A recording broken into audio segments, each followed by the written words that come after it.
And so I think these philosophies, they all have come the same background. Before we start, the presenter yesterday, Mr. Sekina brought up 2 questions. Actually, they were my questions too. So just like you to think about a couple of questions. First of all, who are you? And second of all, what are your beliefs? He said that who you are is you need to know yourself and find out who you are. Maybe your character, so you know how to get along with people. I have different views, but I'm not going to talk about that. Today I'm just going to talk about what is the connection between language and the culture. So that helps us to have a better cross-cultural communication.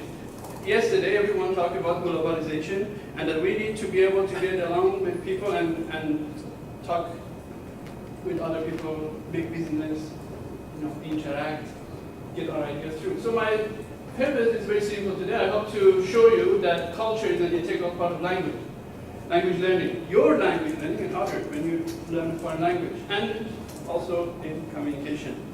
I have a lot of things to say, so like I said, I will make it as much as possible. I will talk a little bit about what's culture and what's language, and then we'll go from there. Intercultural communication. I'd like to show you a short video about intercultural communication because I think videos are more interesting than my just talking. It's a big world full of difference and diversity. How you see others is influenced by your own cultural perspective, and how others see you is influenced by their cultural perspective. What happens when you speak? Do people from other cultures understand you in the way you intended? And what happens with different cultures in the workplace? How rigid or flexible is their approach to rules? Is formal or informal behavior expected? And how do different cultures approach timekeeping? In today's global business environment, it is essential to learn how to navigate across different cultural landscapes. You need a good set of tools to do this. You need an understanding of how different cultures trade and do business, an insight into how different cultures communicate, and a clear idea of how different cultures manage people. To be a savvy global traveler, you need to be willing to undertake the journey of understanding other cultures.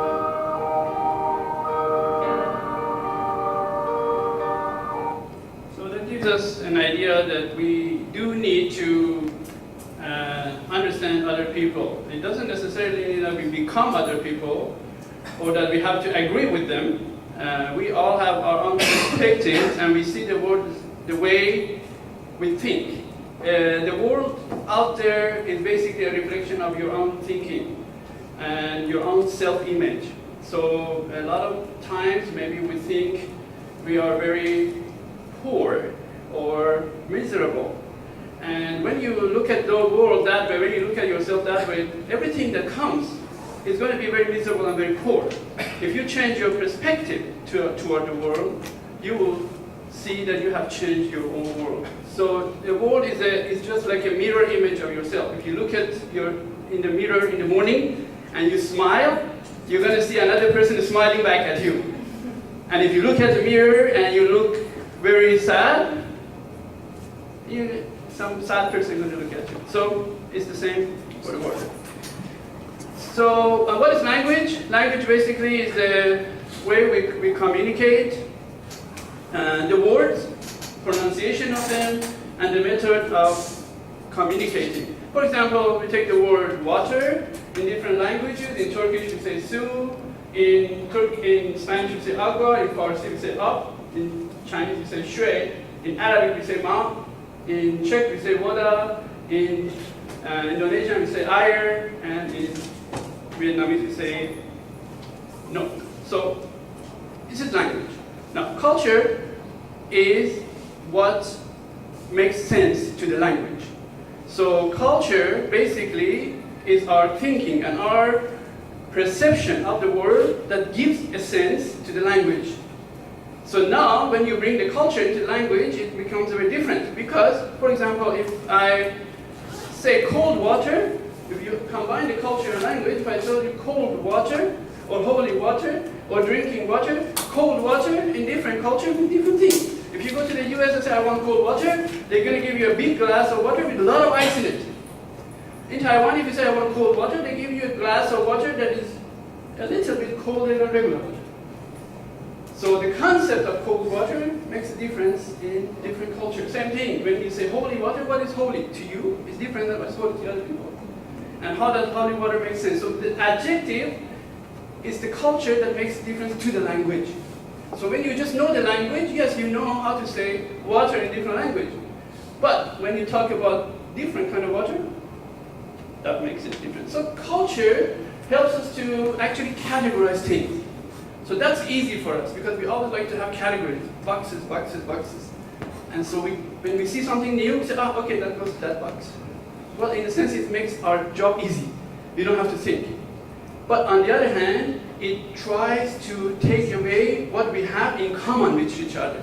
Because we are all from the same creator. We are all born with the same blood, with the same texture in our bodies. We all are human beings. We have a lot more in common, regardless of our culture. But culture will try to make that separation. And because we always like to think we are different. We always like to think that we are the better one. Everybody thinks that. You can take a look at, for example, the Chinese. Chinese are probably the most humble people in the world, right? However, when they call their country, they call it Zhongguo. Zhongguo means, Zhong means middle, Guo means country, the middle country. Sort of like we are the center country in the world, right? Even though they are very humble. So everybody thinks that. And so our culture is basically based on our, what we call paradigms. And what is paradigm? Paradigm is an example that serves as a pattern or model. I have some videos to show you, but I'm going to skip those. I'm just going to give you a story about paradigm. I'm going to tell you about the story of some monkeys. All right? The scientists took 5 monkeys and they put them in the middle of a room and they put the banana on top and then the ladder there. So, of course, the monkeys saw the banana, they jump up there. Every time a monkey went up there to get the banana, they opened up a cold shower on top of the other monkeys. So, after a while, when the monkey came down, the other monkeys started beating him because why you go up there and we get wet. So, after a while, nobody went up the ladder anymore, even the banana was there. Okay, they made that even more interesting. They said, okay, now let's bring a new one. They brought a new monkey. Of course, the new monkey had no idea, so that he saw the banana, jumped up and got the banana. He got the banana, and the other monkeys started beating him. And he also learned his lesson. So little by little, they changed the old monkeys with the new ones. So we had now a whole bunch of new monkeys, which never dare to go up and get the banana. And they don't know why. They just know they shouldn't do it. Because this became a paradigm. This became a belief that everybody's doing it, nobody is going up, so I shouldn't be going up. So we base ourselves, we limit ourselves mostly based on this kind of paradigm. So if you ask sometimes with people, how do you do things? They will say, well, I don't know. That's what my parents did. That's what in the past was done. And one of the, again, if you look at the Islamic teachings, you can see that in Islam we always say, go and search for your religion. The person who searches and finds a religion, whether or not it's Islam or not, has much more value than someone who just follows their fathers. Because in Quran you can see a lot of times it says, they ask, why do you do this?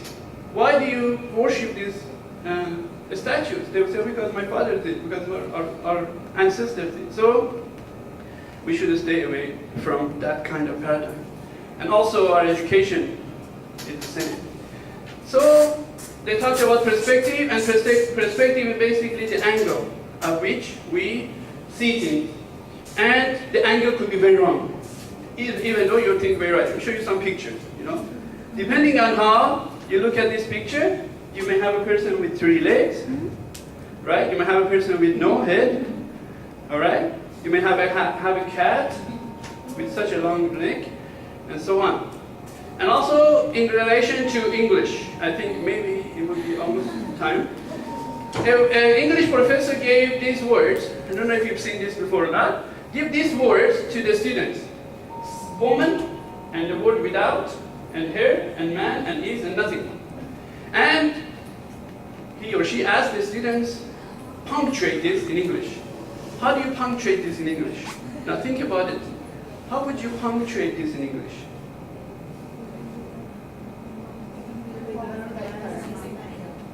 How would you say it? Okay, woman, comma, without her, comma, man is nothing. Any other word? Any other way? Without her man. Without her man, comma. With woman, without her man is nothing. So, who's correct? So when they look at it, the men, they wrote this way: woman, without her man is nothing. And the women write just like this: woman, colon, the definition of woman is someone who is without her man is nothing. Very different perspective. Same words, English words, different, just put the punctuation and different thinking. So who's right? Depends on your perspective. There is no way these people can kill each other, which we have done in the past, kill each other. Even Muslims kill Muslims and Christian kills Muslims just because we don't think the same. But that actually is the beauty of life. Not thinking the same is the beauty of life. Because if all of us here thought the same thing, there's no point of sitting here and listening to me because you know exactly what I'm going to say next. Right? If I'm going to say hello, you know already I'm going to say hello. It's just like watching a movie and you know the ending. You don't like to watch a movie that you know the ending, right? You like to know. So the beauty of life is to experience it and to go through the different varieties. However, we tend to judge life. Nature doesn't do that.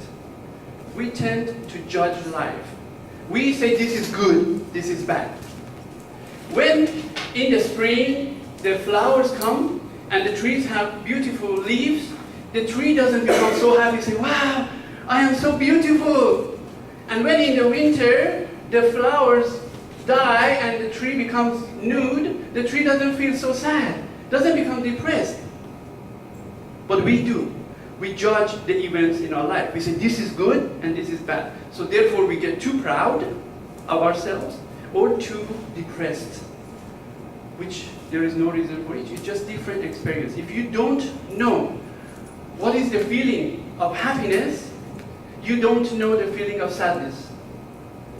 You have to have the variation. You have to have a woman so you know this is man. If everybody is a woman, then there is no difference and everybody looks the same. You know, you can see in the past people start killing people because they are not the same race. They want to eliminate a race. And not even too long ago, you know, we had in Serbia, we had Serbians killing Muslims, you know, Hitler killing others. Because I want everybody to be a good race, my race. Everybody is the same, that is a very boring word. We should appreciate the differences. We should appreciate the differences in our own life. Whether it's an event, try not to judge yourself. Try not to judge it. Not to judge yourself, but live the life that you are given, because it's a beauty, it's a pleasure given by Allah subhanahu wa ta'ala. So you should enjoy the life that you're given, experience it, and go through it. Experience what you call sadness along with the experience of feeling happy. I think we are kind of running out of time, so I'm going to kind of stop here. I do have one last video, and if I can find it, maybe it's this one. Okay, let me show you this. I think this is the right video related to culture and language.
was very careful. He didn't use words.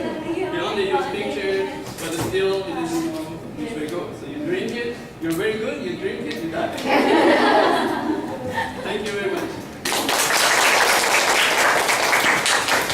It's an interesting presentation because we now know that it's not enough to just learn the one language. We also have learned their cultures and also different perspectives in this world. So if anyone has a question, maybe one or two questions. Please introduce yourself first. Yeah, my name is Enda Sawati and I'm from Universitas Gajah Mada. I actually learned linguistics and we have anthropological linguistics, so it's also about culture and language. Well, I was very interested in your presentation, and that I want to know is about the stereotype that some societies have.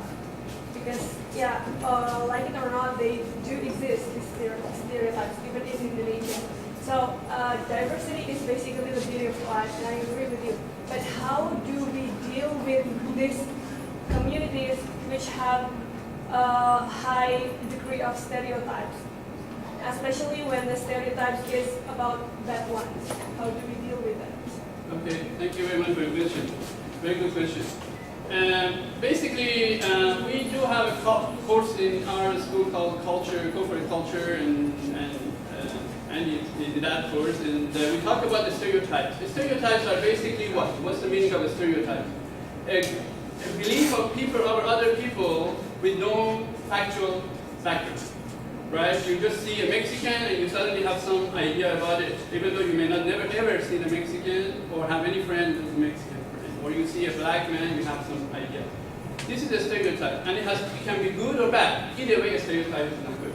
You know, like they say, black men are good in basketball. Right? That's a good stereotype, but still it's not right. Now, how do we deal with the stereotype? First of all, the stereotypes are mostly transferred to us via mass communication. Actually, that was a continuation of this. Mass communication is very important in our life. Since we become 3-4 years old, we are watching cartoons and TV, and then we get older, we read magazines, and so on. Mass media transfers this stereotype. You, as a person who are aware of this fact, you have to watch movies carefully to not form this kind of a stereotype and teach others about it. The point is awareness. Be aware of what you are doing. This is the basics in Islam as well. You need to pray at a certain time. Why is it so? Because you have to be aware of time passing. You need to have this awareness of what am I doing and where I am. And so therefore, a stereotype, when you watch movies, when you do look at the posters on the wall, do look at it with a critical point of view. Is this giving me some sort of a stereotype? This, by yourself, if you realize that, then hopefully you teach that to your children correctly. And if you have become a professor or teacher sometime in the future, you can also teach that to your students. By making people aware of the fact that whether to the stereotype, that there is such a thing as a stereotype, first of all, because sometimes we are not aware of what we have. Think about this question. A fish swimming in the water, does it know that it's swimming in the water? Does it know that it's in the water? Unless you take the fish out, then the fish will realize. We and the mass media are the same. We are the fish in this ocean of mass media. We are bombarded by all kinds of advertising and all kinds of messages coming to us. So the whole point is to become aware of what you are reading, what you are watching, and look at it critically. Not condemn it, not burn it, just understand it and teach others how to think about it, how to be aware of it. There is no point of destroying and burning things because we often think, okay, this is not good, we don't even read it, we burn it. And we have no idea why we do that. So to answer that question shortly is that you need to become aware and make other people aware. I'm sorry, because of 4 minutes of time, we can't afford one more question. So maybe later you can contact the doctor. I will be around, so don't worry, I'm from this school, so I'm always here. It's available. Thank you very much. Thank you.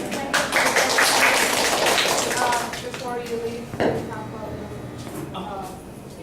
Okay. Thank you.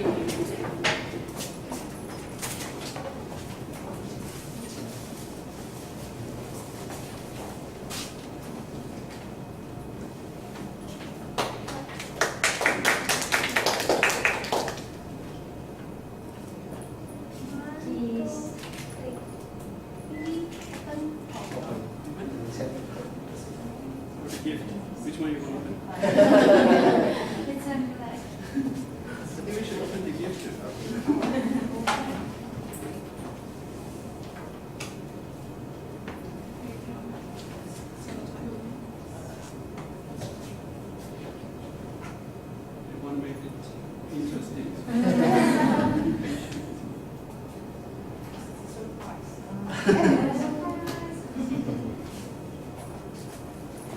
not?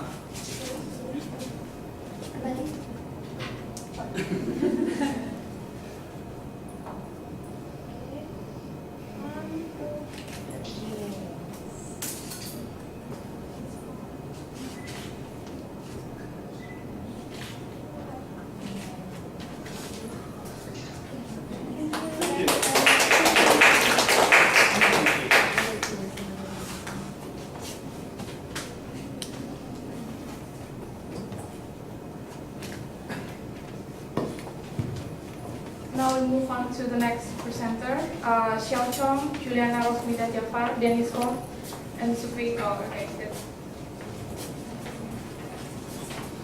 And please be prepared for the next presentation, Rima Astari Purnama Ningtyas.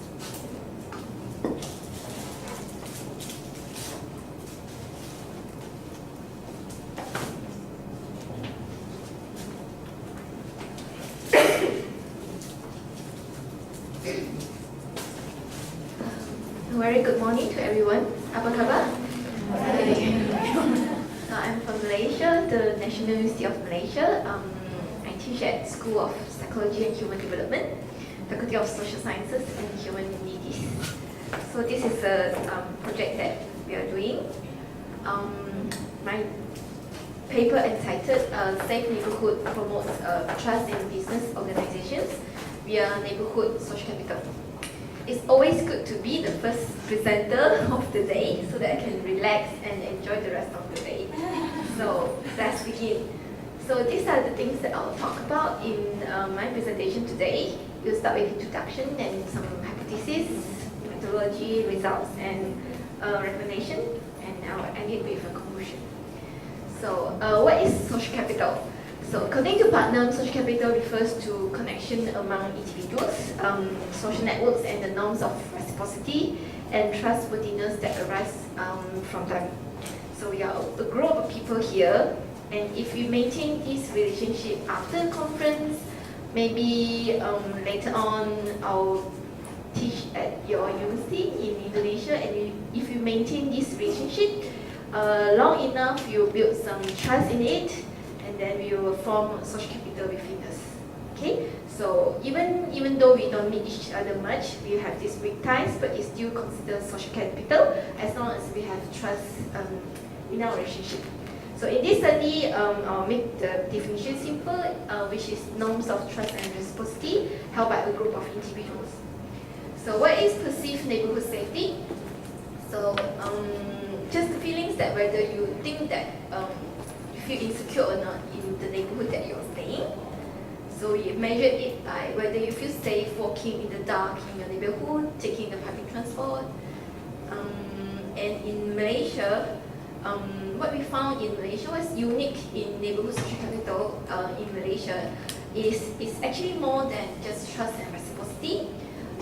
It's actually included the concept of social cohesion in the neighborhood, whereby we in the concept of social capital, we do include tolerance, cooperation, and a sense of social order and belonging in the neighborhood. So this is something new that we found in the Malaysian sample. So daily interaction among neighbors involve not just mechanical exchange, not just hi and bye, actually it involves more civic values in the neighborhood, in the networking process.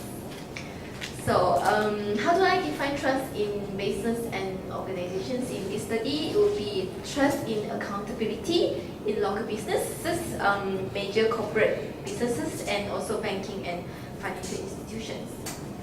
So this is the theoretical framework that I would like to talk about in this paper, whereby I assume that if people have the longer length of stay in their neighborhood, and if they do own their home, not just renting or staying temporary, they'll have this increase of levels of neighborhood social capital.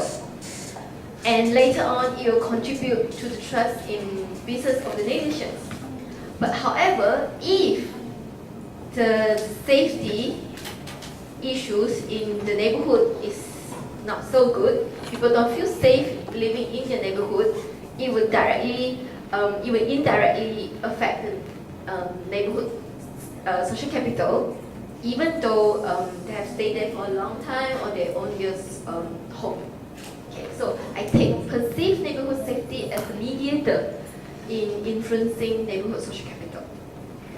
Alright, so the methodology, we did a survey on 400 respondents along KL area in Kuala Lumpur, whereby 52% of them are male and 48% of them are female. So the graph is not so accurate. I guess it's more or less the same, proportionate between the male and female. And in Malaysia, we do have the majority of Malay, followed by Chinese and also Indian and other races. So home ownership, we have this variable here is either you are a homeowner or non-homeowners. So non-homeowners including students staying in hostels or those who are renting. And length of time lived in neighborhood, I have 5 groups here. First group is less than a year and the 5th group will be 16 years and above. Thanks. Alright, neighborhood safety. So I'll measure the neighborhood social capital by asking them whether they feel safe to walk around in the neighborhood. And for example, I'll ask also whether do they trust their neighbors to act in their own best interests. That's how I measure social capital. Okay, so trust in business and organizations. So I'll ask them to rate whether they trust their accountability in local businesses, major corporate business, and also banking, financial institution. So the results. So I do find that those who own their home, okay, those who can afford to buy their houses will gain higher social capital. Okay, so yeah, it kind of makes sense because you own the house and you want to put effort in the neighborhoods, you care about your neighborhoods, therefore you tend to have higher tolerance and also you trust your neighbors more than those, just short-term residents in the neighborhood. Okay, length of stay. So I do find that the post-hoc analysis of ANOVA shows that those who stayed more than 6 years significantly have higher level of social capital than those who stay under 6 years. So it means that you have to stay there long enough, like maybe 6 years, you have a higher level of social capital. Okay, so just now I mentioned that I take neighborhood safety as a mediator. So the multiple regression shows that if you take this direct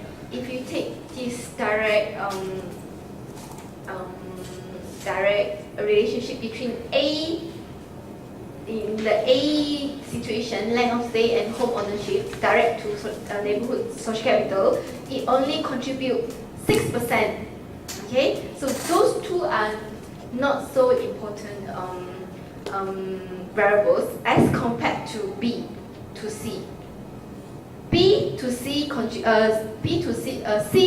contributes 40% of the neighborhood social capital. In other words, safety is really important variable in deciding whether you have to trust your neighbors or not. But a bit sad to say, nowadays in Malaysia, the crime rates are getting higher and higher and people don't feel safe living in their neighborhoods, and therefore they might not have the chance to get to know their neighbor. They always feel scared and close their door after work and don't interact with other people. So this might be what we are looking at in Malaysia right now, looking at the crime rate now. So next I'll present, okay, so now you trust your neighbors, you interact with them, you have high tolerance. How does it contribute to the local businesses? Will you tend to do more business in your neighborhood or outside the neighborhood? So we found that yes, if you trust your neighbors, you have the sense of trust in where you are living, you tend to do business in the local area.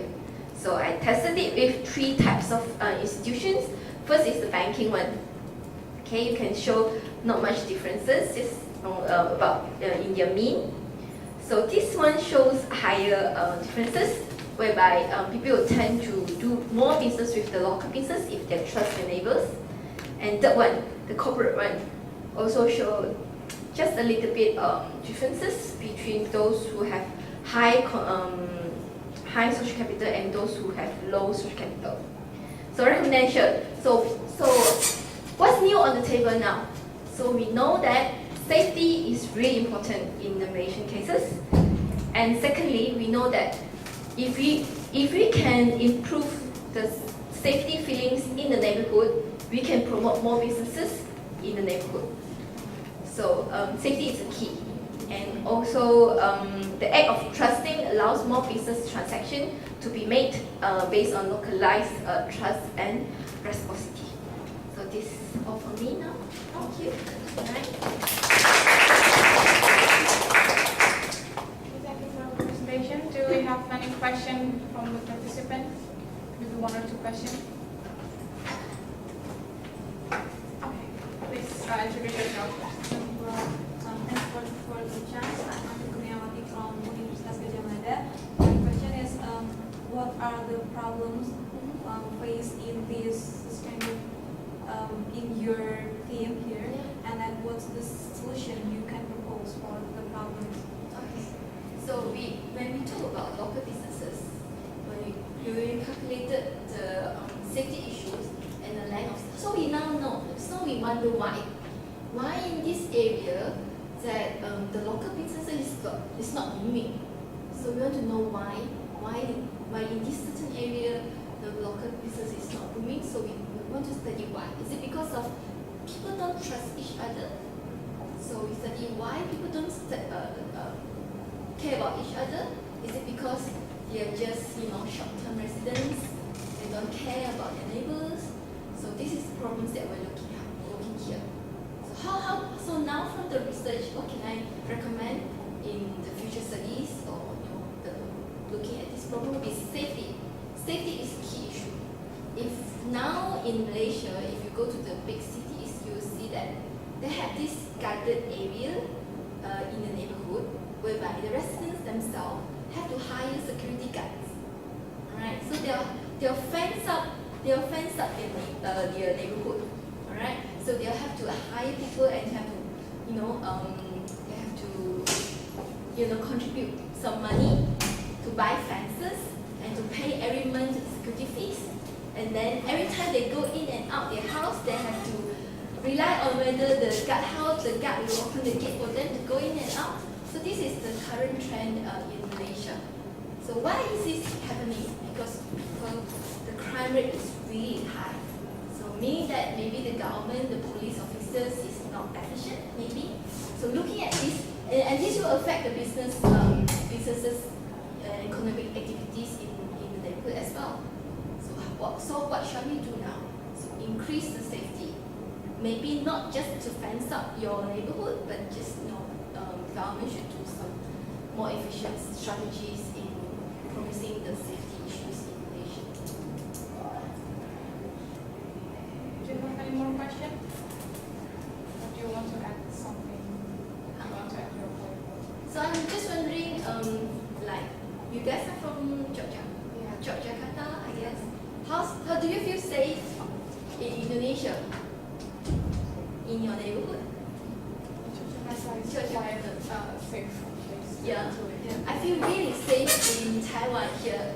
I feel safe to walk around Taipei, taking cabs. But I would advise you don't do that in Kuala Lumpur. Maybe you'll think that I'm bad mouthing my country or whatever, but this is just true cases. It's not really safe to travel alone in Malaysia at night.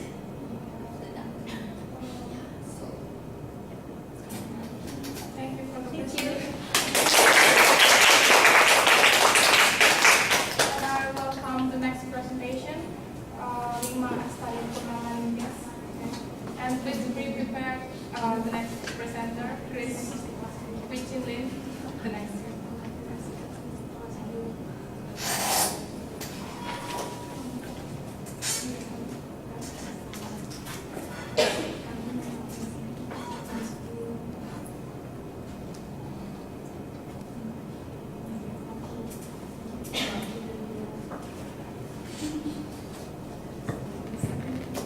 Okay, good morning everyone.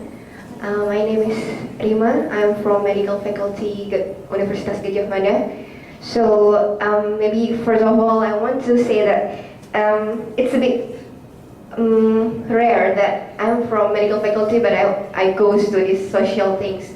But we can see here what I want to talk is about the education level and the violence against women. This one is the culture, and like what Professor said, it's about perspective, right? It's a big problem in our eastern area. So I got this from Dr. Sarjito, Yogyakarta. This is the hospital, if you want to know. It's a hospital in Yogyakarta. Okay, so basically what I think is from the hospital setting. So it's not from the community, it's just from the doctor perspective. So we can see here, before we start, I want to refresh a bit. Sorry. So just refresh that violence against women is a universal problem. This is from UN in 95, already mentioned this.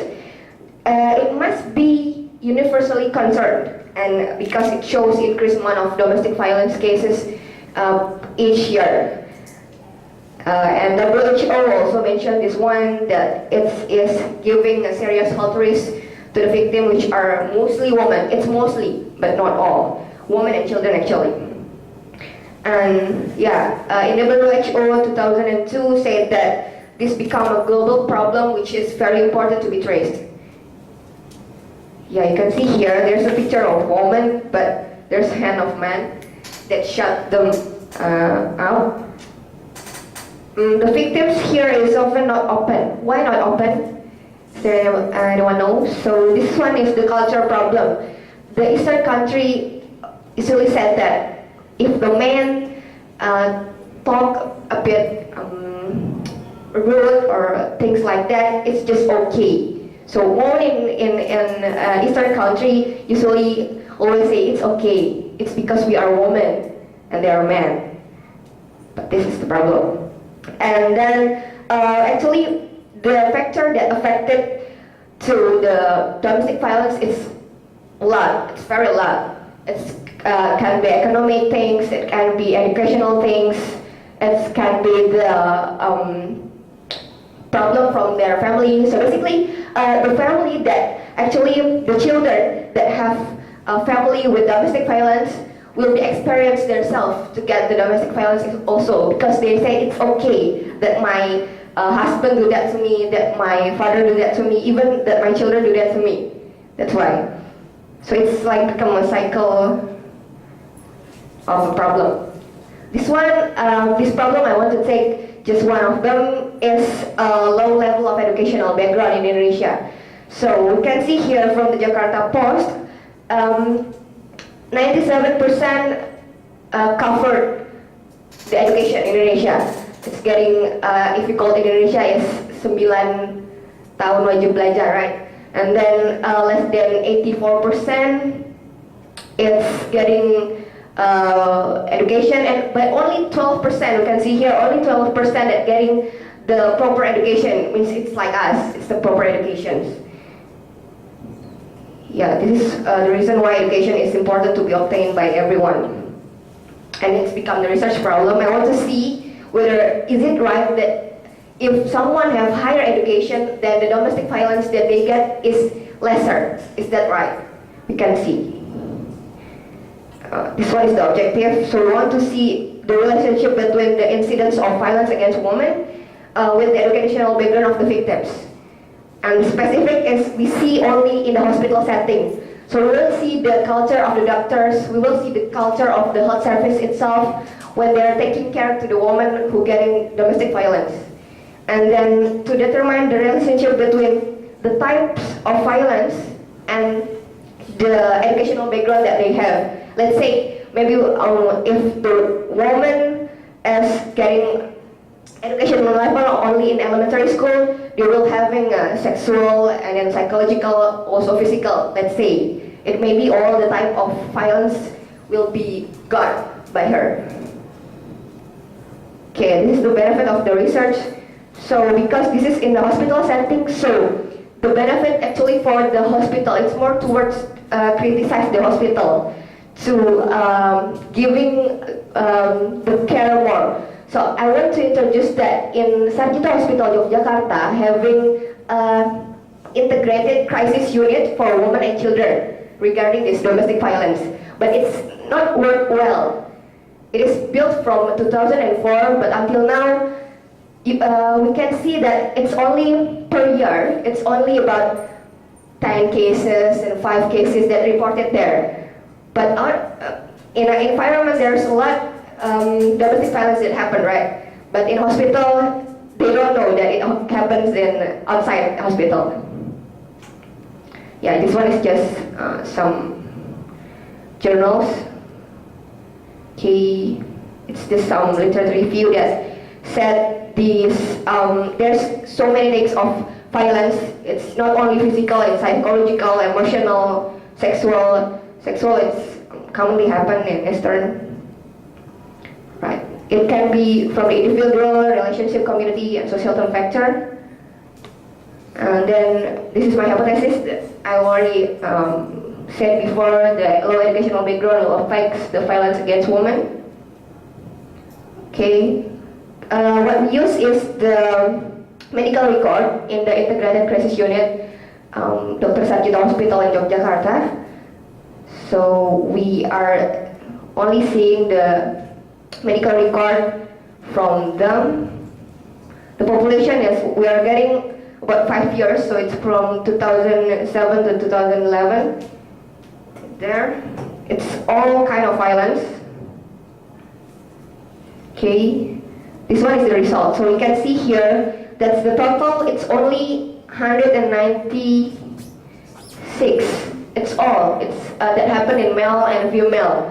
But in female itself, it's only 156. You can imagine it's in a hospital setting that it has to be a lot, right? But it's only little. It's 4 or 5 years. Yeah, the highest one. This is one to see the type of violence. That the highest one is the persecution, and then continued with the rape. Rape is very high. And then the molestations, and the other ones is just a bit same old. Yeah, regarding the education, we can see here that there is no significant effect. Whether you are in university or you are in senior high school, it's just the same. You can see the frequency, it's just the same, right? It's not really affected much. Yeah, this number of cases regarding. This is the type of violence. We can see the relationship between the type and the educational background. So basically the highest one is this one, the one who is preschool and got molestations. We can see here small children getting molestation, right, by neighborhood or some strangers. Yeah, this one is just seeing the other factors that may also correlate. You can see the economic status. It's very correlate, I think. Because low economic status will giving a high frequency, but for the occupation it's not really high. And then the marital status, basically not married. Not married, it's like a boyfriend, yeah, your closest friend, like that. And married, yeah, it's about 37%. This is the conclusion. So basically there is no significant correlation between the educational background itself towards the domestic violence. I mean, if someone have low educational background, but now they will become rich people, sometimes they won't get any domestic violence, right? But if someone who is low educational background and then low social economic status, and then also have a problem in the family, that will affect. But the low educational itself won't affect. Yeah, this is just the recommendation for the study, because in Indonesia, there's very less study about this domestic violence. I think it's more regarded, like Professor Oli said, about any culture, any perspective, any woman said that it's an okay thing to be violence by their partner, and this is for the hospital. For the hospital, actually, they have to make a good arrangement, good system, good health system. That's the important thing for the Sarjito Hospital. And then for the community and government, because this one is related to the culture, because they were saying that it's okay, so people like us, I think, have to go to them and say that it's not okay. So there have to be a role of any scientists to give research, and then NGOs to say that this kind of domestic violence is not okay, blah blah blah, to the community. That's the important thing. And for the government, it's like any agreement or thing should be made by the government. So because until now, it's not really clear about the regulation of domestic violence, right? That's why it still happen here. Yeah. Okay. Thank you. Assalamualaikum warahmatullahi wabarakatuh. Okay, we still have some time to one or two questions. Can I ask a question? Yeah. So you collected your data from the hospital, right? I'm just curious. Maybe you don't have the data to share here. I'm just curious. Those unreported cases, or those cases that were made in the police stations, do you think it will be higher than 196 throughout 5 years? Do you think it will be much higher? Cases in they made report in police station, right? Yeah. Or those as compared to those who unreported in the hospital. Which will show higher cases, the highest cases? Oh, Do you think that many women actually get victimized and they don't report about it? Do you think in Indonesia? yeah, I really think that. Yeah. So basically, this is the Sarjito Hospital is the province hospital. So anything violence that comes to the police should be given to the hospital. So, but maybe some of them like don't want to have a long time period to finish this problem, and then it stop in the police. It could be. Yeah, but all the cases from the police in Yogyakarta should be reported to this hospital. That's why what's going wrong, I think it's in the hospital, the system itself, and also the communications to the hospital, to the police. That is important to reporting their cases to us. That's the problem, I think. So you think that the number of people who come voluntarily to the hospital will be much lower? Yeah. Yeah, maybe 10% or. Yeah, it's very low. Yeah. Yeah, it's about 20%, I think, because of those who are going to the hospital, who are those who are having a educational background higher. Yeah, right. But we don't know about those who are in the low education. And it's because also like they don't know that if we are getting domestic violence, should we go to the hospital? They think that they should only go to the police, but not the hospital. But the hospital is important. That's the point. Do you think many more women don't report? They just Yeah. keep quiet? Yeah, because of that. Can they go to a community counselor or? NGOs actually. To NGOs, yeah. Thanks. Yeah, you're welcome.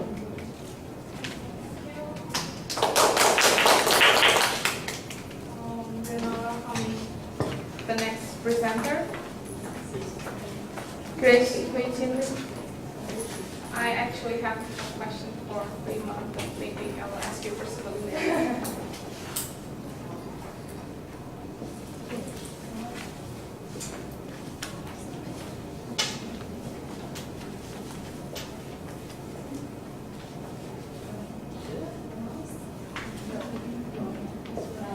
My topic is about how to speak English fluently, and it's a communication strategy, and this actually is a way to talk in English fluently and with limited linguistic proficiency.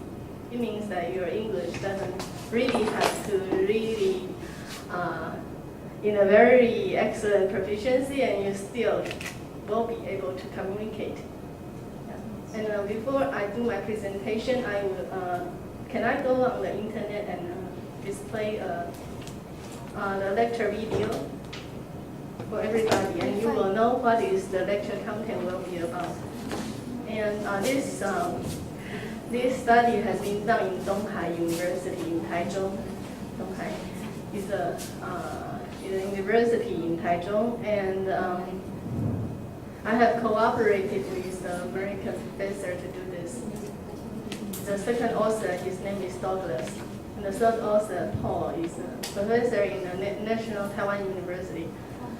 He correct my grammatical errors in my study. Yes, and this is about how to speak in English with a very low proficiency level. Yeah. And if you type my name, you will find my video. And you will be able to figure out what this is about. Yeah, and this topic is about topic avoidance. So let's see how to use topic avoidance strategy to speak English well. I studied in Texas for 4.5 years, yeah, from 2003. After teaching in some universities, I teach in 4 universities in 1 year as a part-time teacher in 4 universities.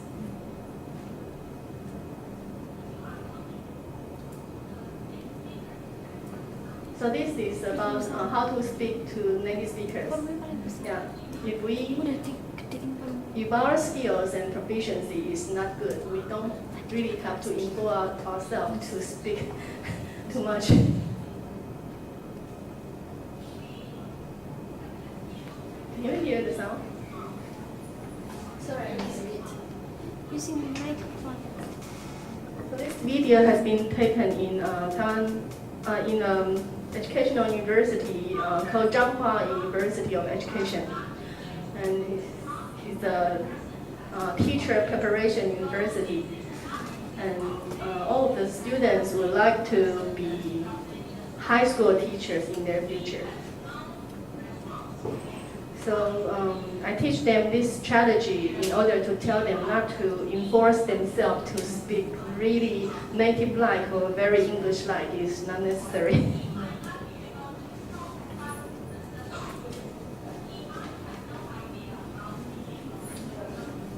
So this means if you encounter a word that is really difficult, you don't really have to explain. You can keep your silence and change another topic. Just keep your silence and change to another topic that you are really interested in. Don't enforce yourself to speak in the topic that you don't want to go in. You don't want to continue. You will have to express your rejection. Yeah, this is called topic avoidance strategy. A lot of people don't know how to reject, so they live in a way that is not really real. Don't do that.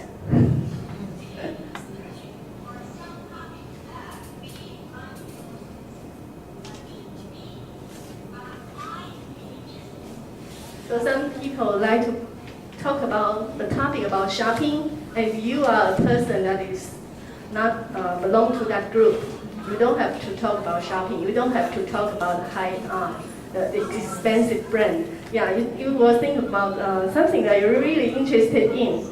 It might be related to your academic issues. Yeah, don't talk too much about some brands that like LV or Prada.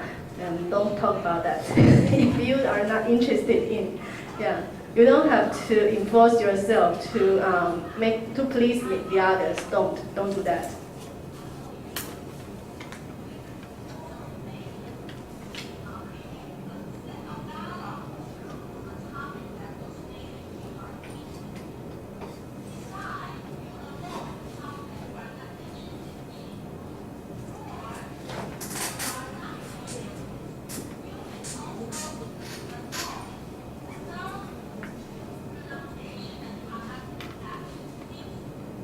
Also, also you can avoid some pronunciation that you think is difficult. I think that Indonesian English has already done this. You don't really have to pronounce very American-like or English-like. As long as you can talk in a fluent English, that is fine. The intonation will be more important than the pronunciation. The intonation can express your feelings. The intonation express your emotion. That is more important. The pronunciation accuracy is not necessary.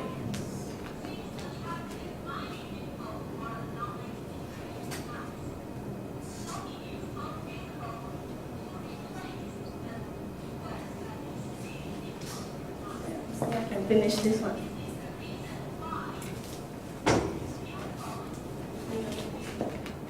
I think everybody has learned what the topic avoidance is about.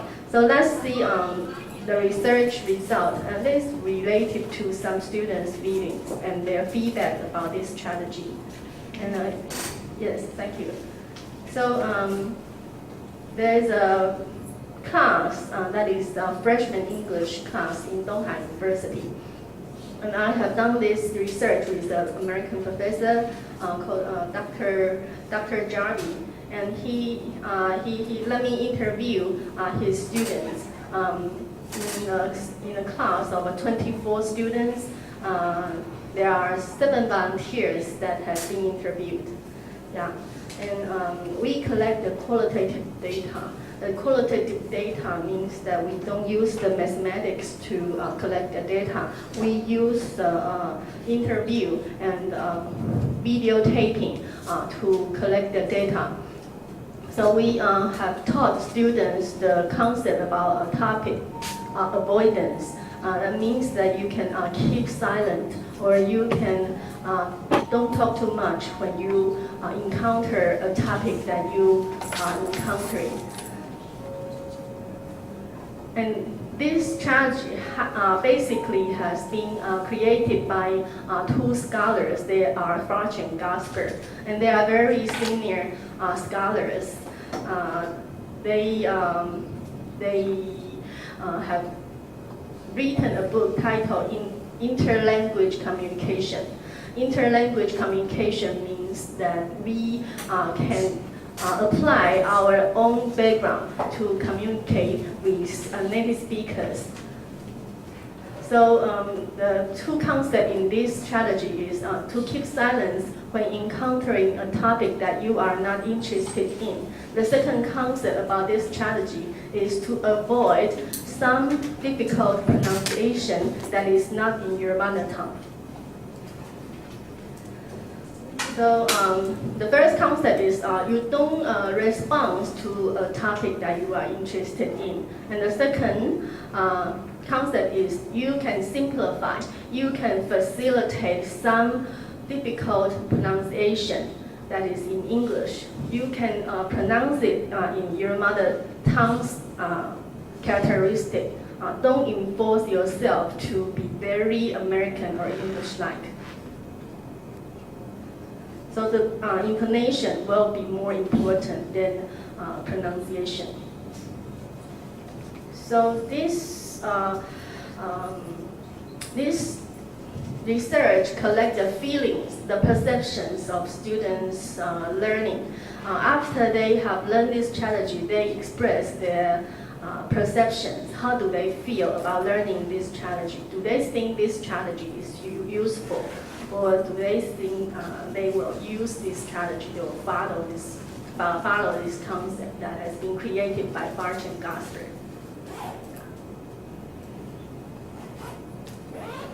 So teaching feeling is focusing on students' feeling is important. We will have to know how the students think. Then we can teach in a way that they will accept. Yeah, the most important thing to be a teacher is to be accepted by their students. So we will have to pay attention to their feelings and their emotions.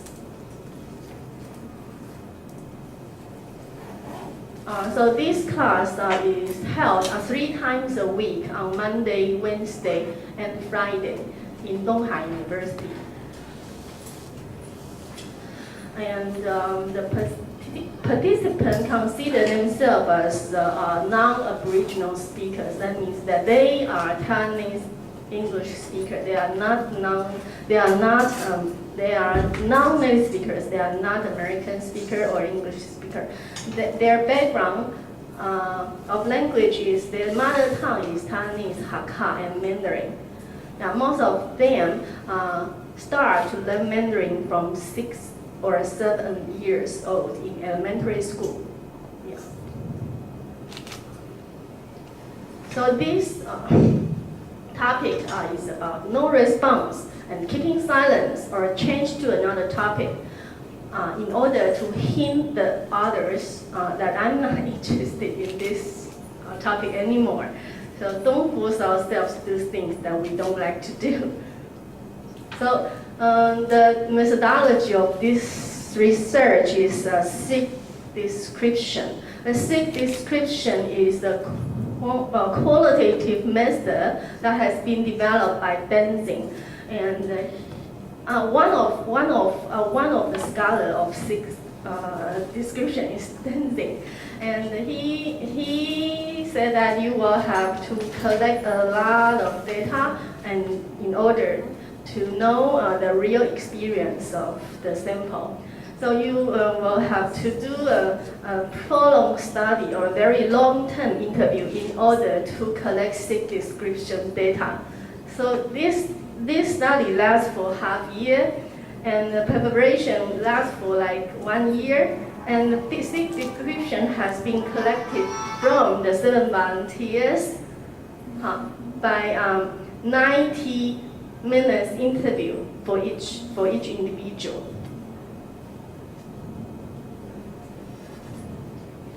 So the finding of this strategy relative to the students' feeling is that they think this strategy related to the polite issue. They are afraid that they might have expressed in a way that against the native speaker. Yeah, so it's related to polite issue. The first sample is a female student, female freshman. She thinks that she might be able to make topic shift by keeping silence. She thinks that it is useful. She will keep his quiet status in order to hint the others. Yeah. So for her, she advised that we should keep smile and look at the speaker's face. Yeah, this is the basic polite way that she thinks we will have to do if we apply this strategy. The second sample, the student's name is David.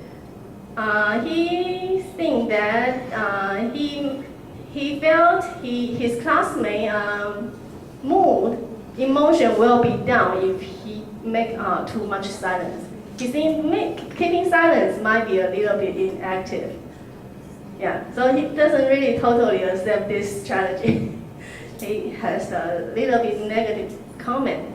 And he suggests that we will have to say, excuse me, or I'm sorry, in order to make the other side accept that they don't want to continue the uninteresting topic. Okay, so the third sample's name is Direct, and he also thinks it's impolite. So you don't really accept the fortune customers conception. So he thinks that we will have to make some tone in order to smooth their intention, in order to stop the other talk about the topic that they are not interested in. So they feel the polite is really important when using this strategy. I think this fits the Chinese humble's character. Yeah. Hugo feel that he did not pass the signal, that he disfavored the topic, that he did not understand it. So he will keep silence, just keep silence if he encountered a difficult situation.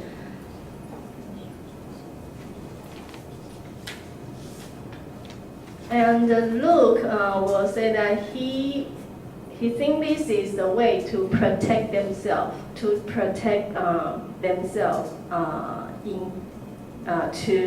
lead them to a wrong topic. Yeah. So he thinks it's worth learning. And Sandy said that they should practice English conversation, and if they use the limited proficiency, they can use this strategy, but they still have to pay attention to the politeness issue. Okay, and Sarah also said that it's very similar as the Japanese people. They say sumimasen like 100 times a day. So if they use this strategy, they will have to be more humble and express in a mature way. So the result is that like more than half students related this strategy to politeness. I didn't hear any response from Barch and Gasper. They might expect there is another cultural issue in language. Huh?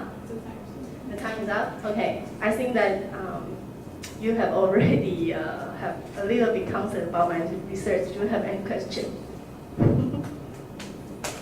Thank you very much. No question? Okay. Yeah, one for me. I'm just interested in your methodology.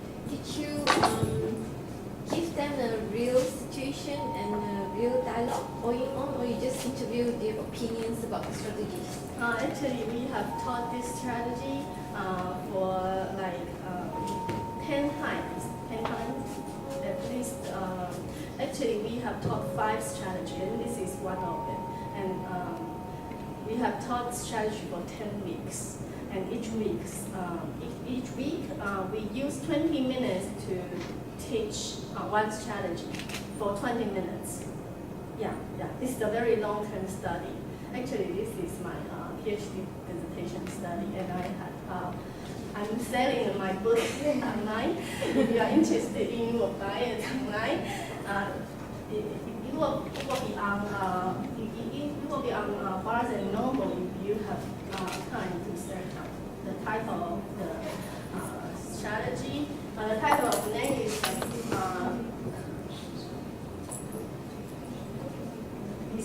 about communication strategy. Yeah, and I'm still teaching this in my daily life. I have already used it as my philosophy of speaking English. So in that 20 minutes, do they speak to each other, or you just teaching them? Oh no, they speak in groups.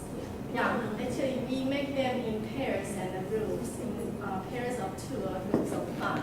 And each time we teach this strategy for 20 minutes, then they will have a topic to discuss with each other, with a assigned topic to talk about their career, to talk about their career and their future plan. Yeah, and they talk about their interests. Yeah, so if you are interested, you can read it for free. Actually, you can go to National Town University and you find it in the library. There is an electrical book, yeah, for free, and you can read it online. And I also sell it for $26 in Barnes and Noble. Yeah, you can. No? Okay. So if you like to read it, you can go to NTU book library. You will find it. Yeah. Thank you very much for your attention. Thank you, great, and good luck for your upcoming books. Now we welcome the next presenter, Ratna Mukti and Ninik Wahyunikya. And please pre-prepare the next presenter, Fatia Kakamuda, Hendrik Chris Haryanto, and Ruth Kamil.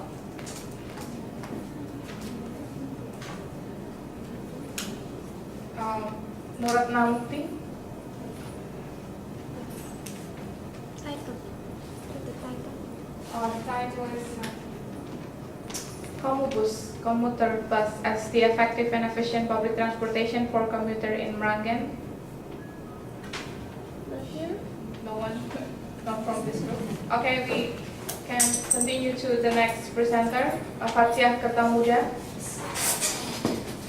And for the next presenter, Atin Kurniawati, please prepare.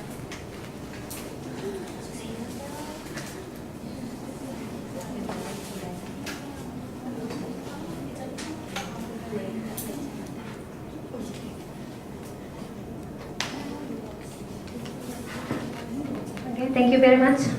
Hello everybody.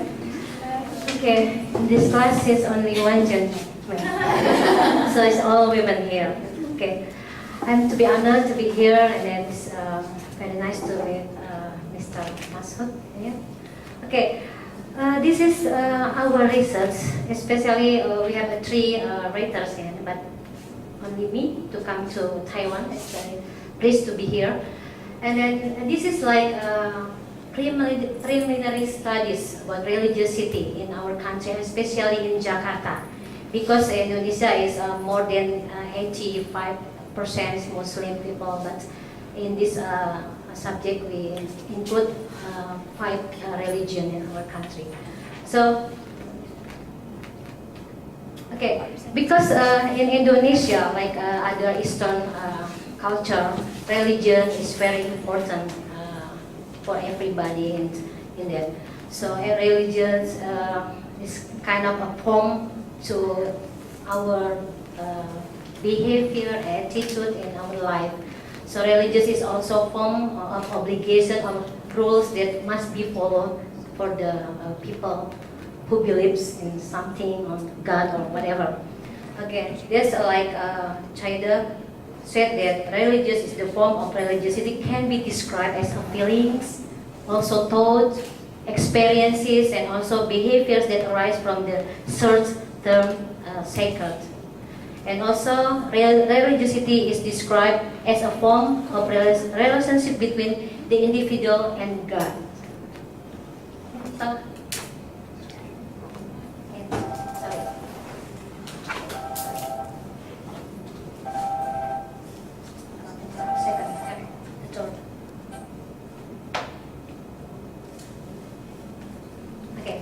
also, religion in Indonesia is basically divided as people who hold religious values in attitudes and behavior as well as other living conditions.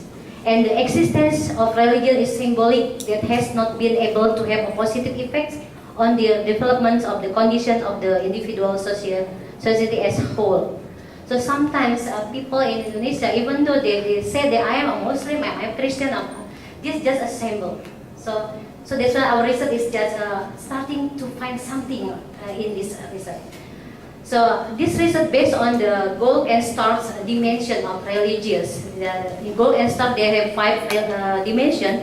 The first is experiential, the extent to which the person has religious experiences, and ritual, the extent to which the person engaged in religious ritual practice in every day. And the third dimension is belief. That means the extent to which the person subscribes to commonly or traditionally endorsed beliefs. And the fourth is knowledge, the extent of knowledge about religious teaching, tradition, and etc. And the last dimension is effect, the extent to which the person applies in daily life. And our research, this is the map of Jakarta. Jakarta is divided into 5 regions. So our research is according to 466 people from 5 areas in Jakarta. Central Jakarta, West Jakarta, East Jakarta, South Jakarta, and North Jakarta, except Kepulauan Seribu, you know. Okay, this participant is male about 284 males and 182 female. And also this is range of age is 22 until 60 years old. So it's varied in age. So we collect the data from the survey from the dimension from the gold and star. Yeah. And then we find something that in our result of our research, this is from the 5 dimension, the highest dimension is on belief. That means they believe that in God, they believe something in the extent to which the person subscribes to commonly and traditional interests and belief. So they believe in 90%, 92%. And then there's something decrease in other dimension, such as knowledge, experience, ritual, and effects. So the first highest dimension is in belief. So that means the community in Jakarta, they believe, yeah, they believe in the God and something in something transcendent, something different. And then also we found about how they think about the important in religions. They think that 95% said that they important. Religious is very important in their life, and then they quite important and not important. And also from this research, we find something interesting that according to the result, we find something that there is inconsistency between their belief and they think about how religious is important and in another dimension, such as knowledge and then also effect of the religious is become decreased. And also from that research, Durkheim said that religion is an integrated system consisting of beliefs and practice associated with the sacred, and the belief and practice united as believers into a moral community called a human. So that means if we call it like religious, we believe something this is integrated in the whole life, not part of them, separate each other of dimension. But according our research, we find something that they only believe. They believe in God and something like that. But in other daily life, the practice of ritual, sometimes they say Muslim, but they don't do fasting or something, pray, maybe something like that. So this is like inconsistent about their beliefs in the first place.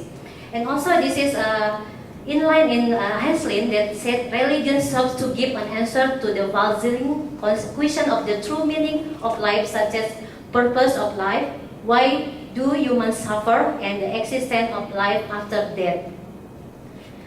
And also from the research, we find that religion is important to respond in amount 95% is highest that belief in. They said that religious is important. However, they decrease in its dimension. Belief less than 95%, knowledge only 79%, experience 73%, ritual 66%, and affect 71%. In our assume, we think that if they think religion is important, maybe they have in line in all kind of dimension, but we find something different here. So we find something inconsistent in the religious dimension of the respondents in community of Jakarta. This is only one city, not all, because it's only 466 sample from 8 million people of Jakarta is big. So maybe this is kind of preliminary study. So maybe the others, our sister here, so you can make another research to find something specific using qualitative method or something like to find something else in here. So also this inline and Ramayuli said that the religious attitude is a state of the self that motivates people to bring the behavior associated with the religion.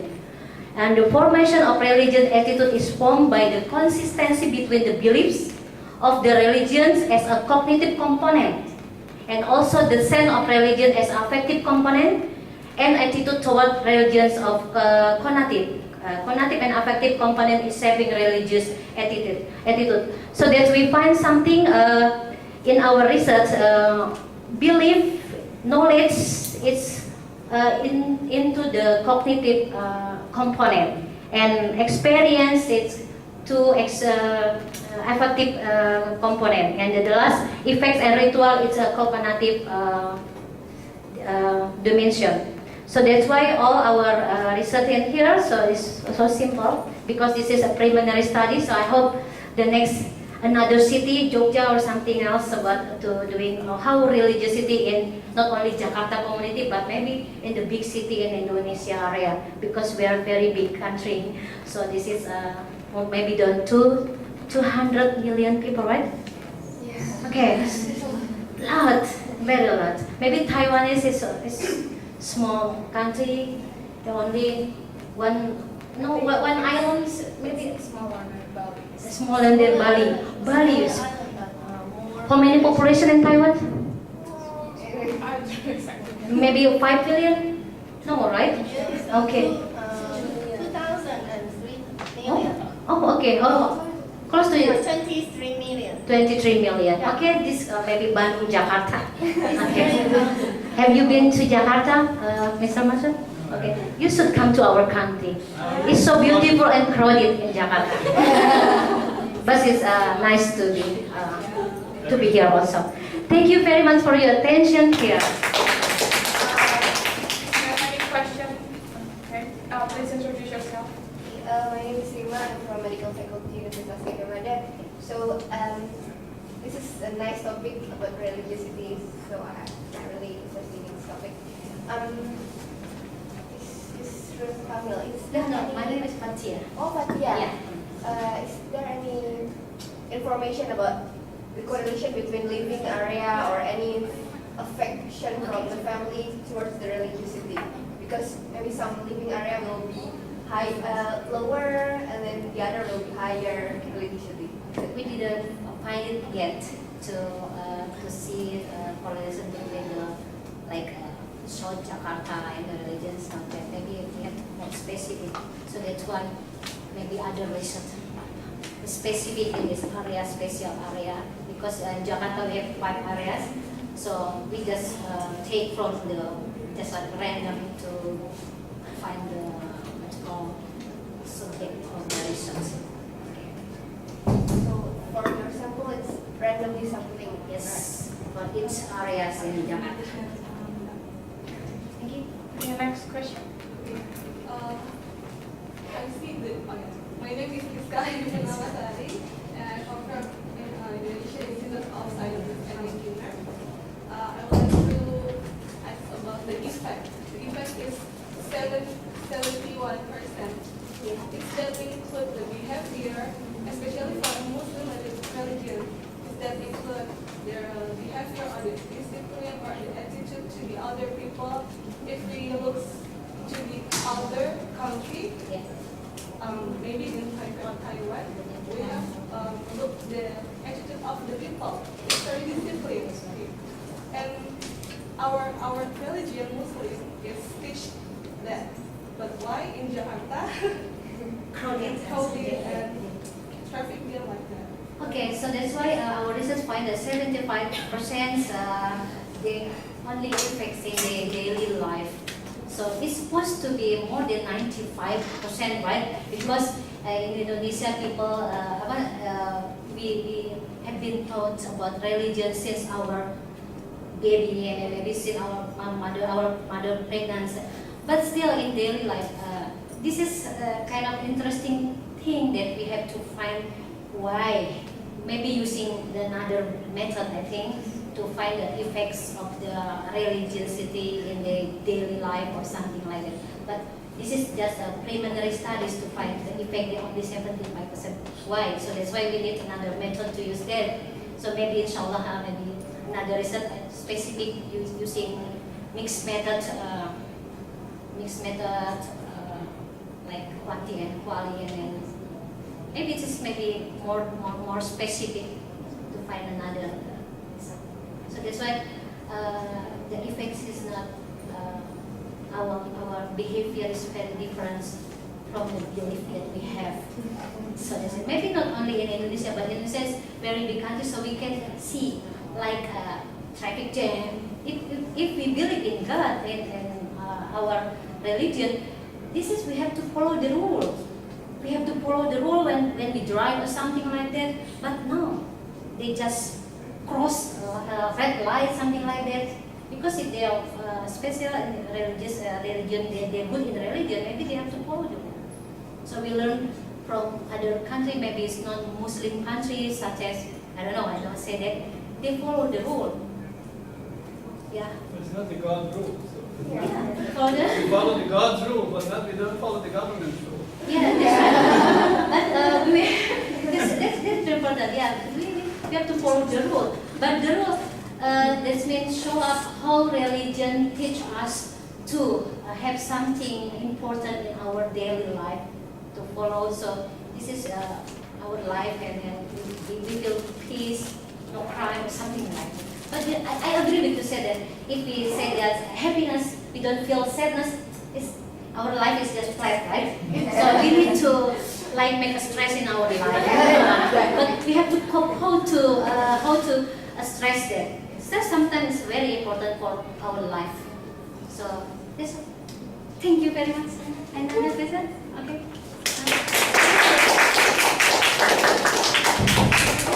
Interesting presentation, and we now move to the next presentation. We call Achen Purniawati. Please be prepared, the next presenter, and then Satyawati. And after that, we will have a lunch break.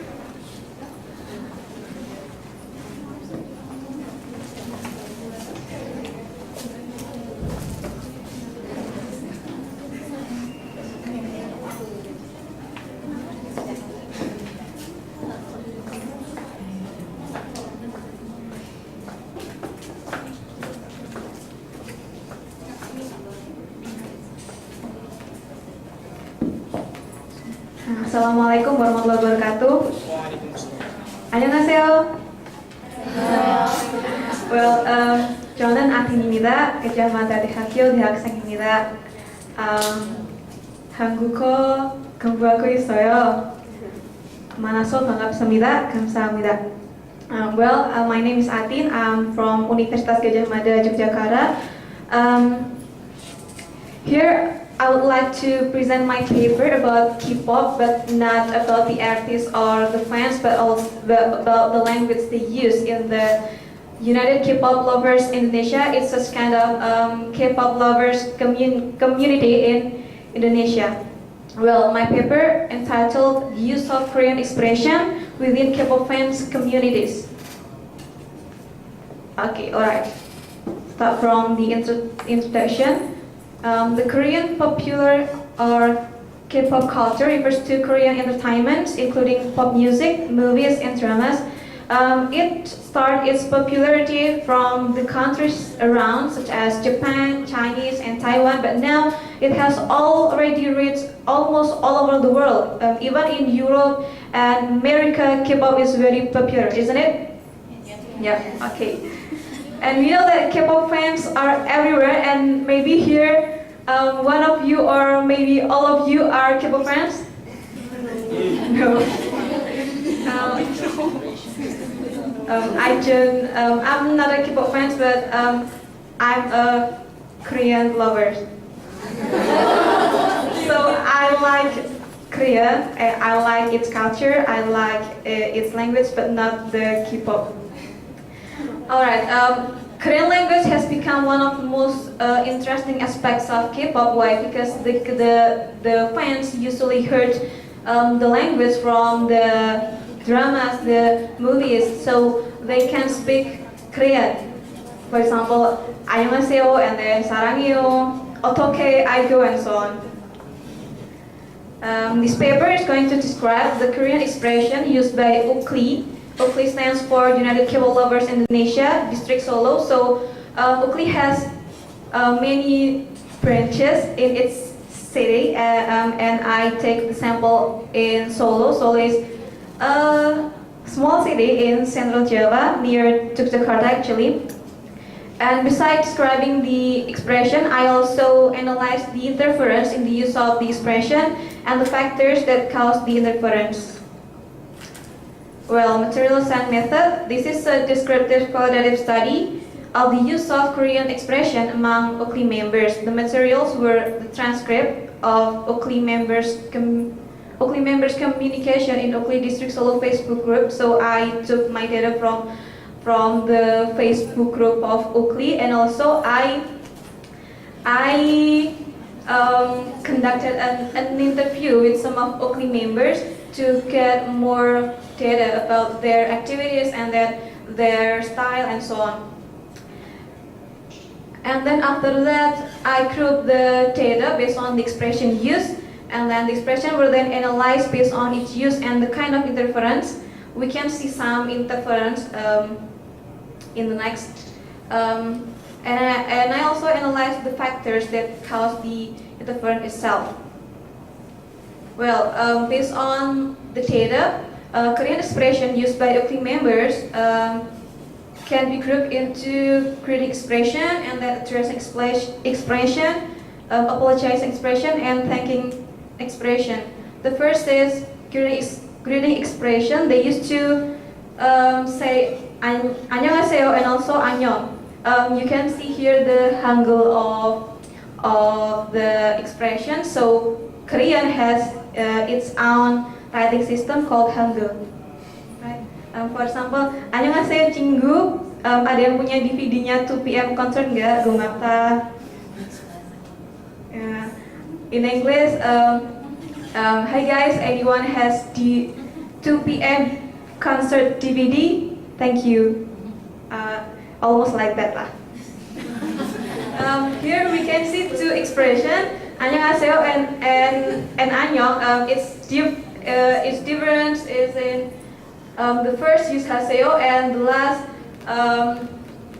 not use 하세요. 안녕하세요 is polite greeting expression which is mostly used by Koreans, while 안녕 is a plain greeting expression that usually used among close friends. So it's different in its level of politeness because Korean in Korean language there are speech levels according to it can be according to their age and then their positions in family and so on. And then the next is addressing expression. We can see 친구, 친구들, 언니, and also 누나. Nuна, I provide with the hangul also. For example, 친구들, numpang nanya juga dong, kira-kira bakal ada rencana gathering ELF di Solo nggak? So ELF is the name of Suju fandom, right? Okay. Here 친구 mean friend, while 친구들 is the plural form of friends, so friends. And then only is the address of younger girl to older one, and Nuna is the word to address older girl by younger brother. So in Korea they have this kind of structure how to behave to other, how to use the language to other. And then the next is about this is the explanation of 친구, 친구들, 누나, and 언니, as I have said before. The next is apologizing expression. We can see mian and miane. Both expressions are informal expressions of apology. Mian is a noun derived from verb mian hada, which means to apology, and this is plain style. Both are plain style, which is usually used among close friends. So for the formal one, we can say mian hamida. The last is about how to express thanks. We can see 감사합니다 and then 고마워, 감사해, and also 고맙다. Actually, all the expressions are the same, but it's different in its level of politeness, whether it is plain style, polite style. This is the give explanations about those expressions. Okay, as I have said before, Korean language has several speech styles according to the under-Rick systems. There are 6 styles in Korean language: plain, banmal, familiar, semi-formal, polite, and formal style. There are several factors that determine the choice of language styles, such as age, structure in family, kinship, social distance, and gender. Nah, let's talk about the interference. Here I have 2 examples. Miane, cinggu-cinggu, nah bukan dari Solo. Oke, Guencana ya, masih bisa diterima kah hehe.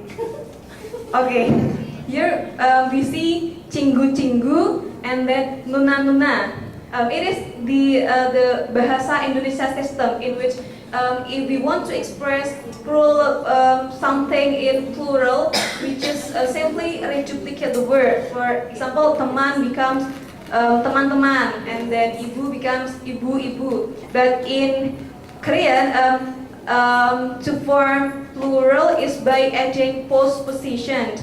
For example, del. So cinggu should be cinggudel, and nuna can be nunadel. Okay. And then the second is about the word choice. Actually, Koreans not usually use cinggu and cinggudel to address others, but they usually use yorobun. So 안녕하세요, yorobun, like that. And then about mian and siliamida, in Indonesia, we used to say sorry before asking question or asking for help, but in Korean they don't use mian or mian hada or mian hamida, but silihamida. So it is about the word choices. And then about the romanization, actually there are many different sorts of romanization rules from Korean to it's romanized, but I take the rule from the National Institute of the Korean Language. We can see the difference between kamsahamnida, in which it uses H and K, and then kumabda and kumabta. Actually, the sounds, the hangul from the gum, it can be transcribed into G or K.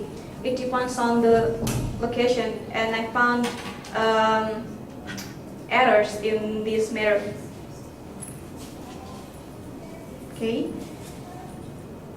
Okay, last, about the factors that cause the interference. The first is the lack of Korean language knowledge held by the speakers, whether in the language structure and the language use, and lack of Korean culture of knowledge. So here I do agree with our invited speakers that knowing the culture also important when we are learning language. Then the second, the sources of Korean language learning were not coming from formal institution or formal instruction, but from K-pop media, which commonly use plain style.